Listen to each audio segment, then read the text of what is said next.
Mini Wajifobi Sawo Utokura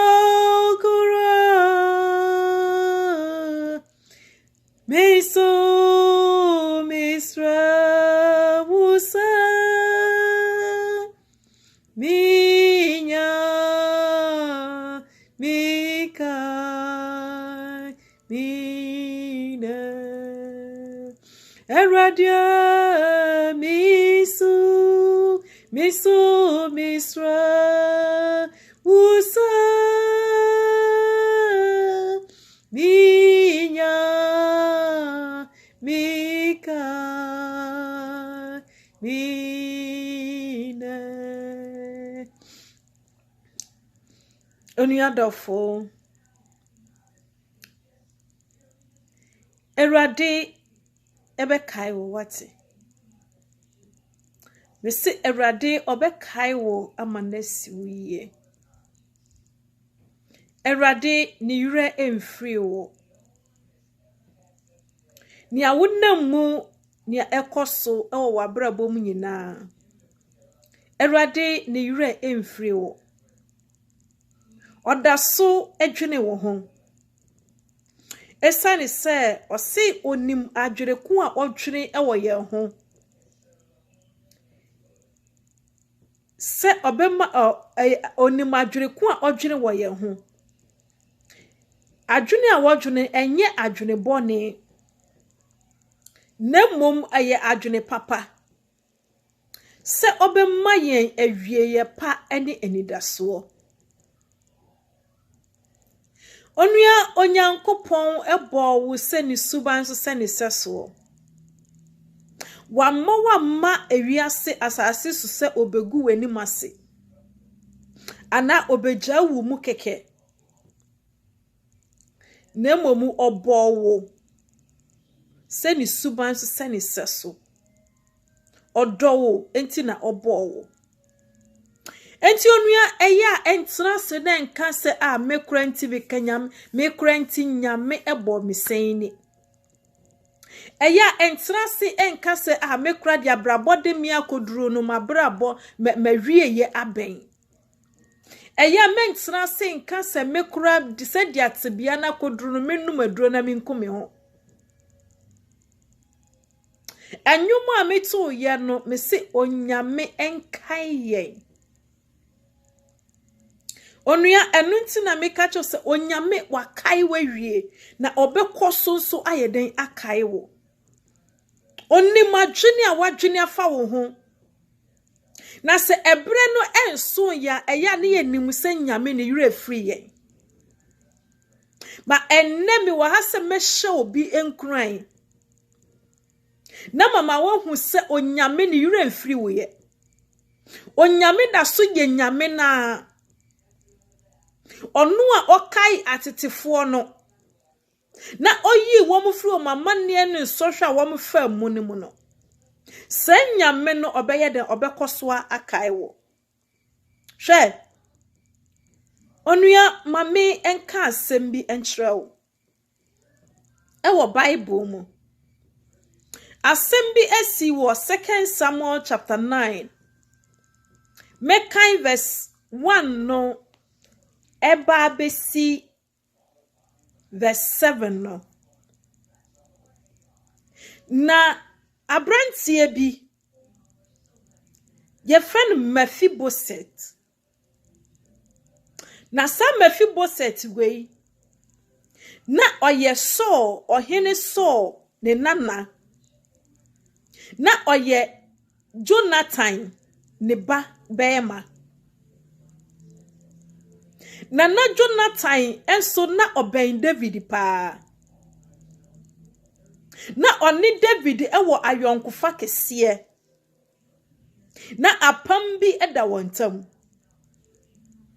enti ewo mu na ohene Saul ebe free mu ena Jonathan so ebe free mu na Jonathan ne ba a wo frɛ no Mephibosheth no na oye apache na otogu ne nan so na brabo endimu na oye wadidam na yenyina yenimu se obi a wadidam enkwa ahemfie obi a wadidam ontumi nne hene mane yeye na ebra so ene ne ba Jonathan enyina efrimu ewuye no yetam sa Mephibosheth we ede ne koto ekure bi ase na sa ekura no sa village hono no yetam de ne koto village bi na sa village hono no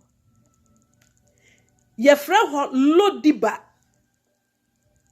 na yefra village wo se Lodiba na sa Lodiba yi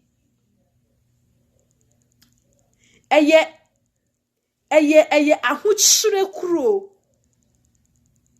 eye ekure bi ase it was a place that people even don't recognize ehona yetam Mephibosheth oye Jonathan ne ba anka obedi ade no anase anka ahenie no aben no yetam no de ne koto sa Lodiba eho ana obi enim na chira kwan agi obarima bi a wo frɛ ne Ziba ana oye so na koa pe ena na onim babi a sa Mephibosheth ye ohye na maminka asem bi nkyerɛw ebra wo hene David obenya akonwa no ediwie ye no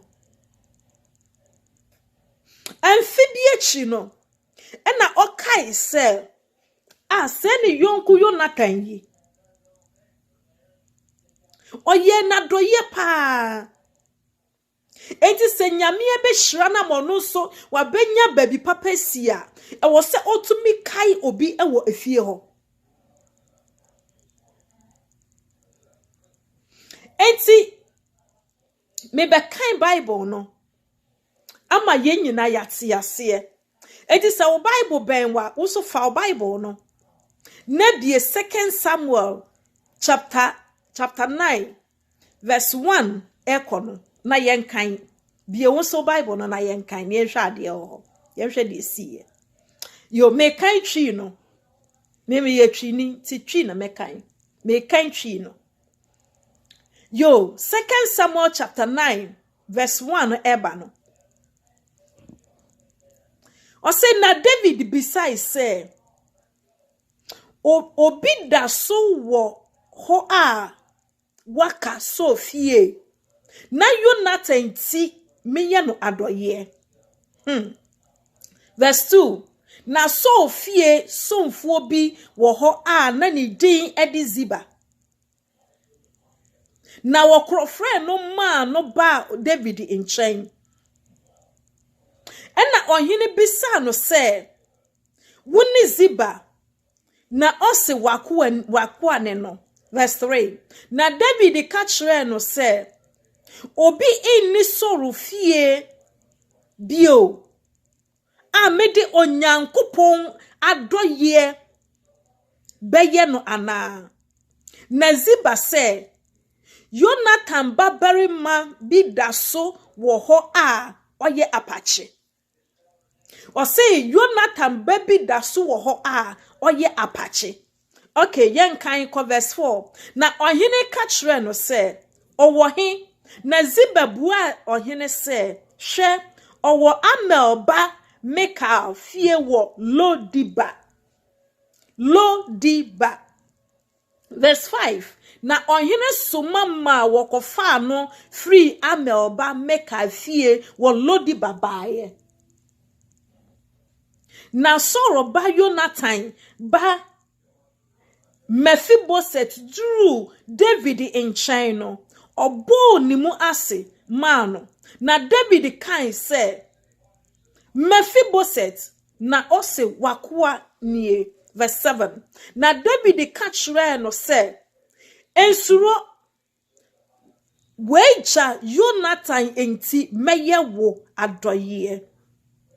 Na medane weja so asase nyina mama wo. Na wedidi mepo no so dada. O say onyankopon ti o say weja Jonathan ti medi onyankopon adoye ebeye den ebeye wo. Na menne wo bedidi mepo no so. Na medi weja ejapade nso nyina beye den ebema wo. Onua hwe sa Mephibosheth wei neni da so bie ni ho nye de ema no. Na even po o hwe de tibia ne ne ye bia ya ode wo ho mpo a no anim se onse na onfata empo. Enti ebra wo kodu wo hene nanim mpo no ehu eyeden ebo no. Esuro bi eyeden eka no. Nanso ohene ka kira ni se Mephibosheth mensuro na mefre wo ba ye se weja Jonathan ti medi onyankopon adoye ebeye den ebeye wo. Me se onyankopon beye wadoye wate.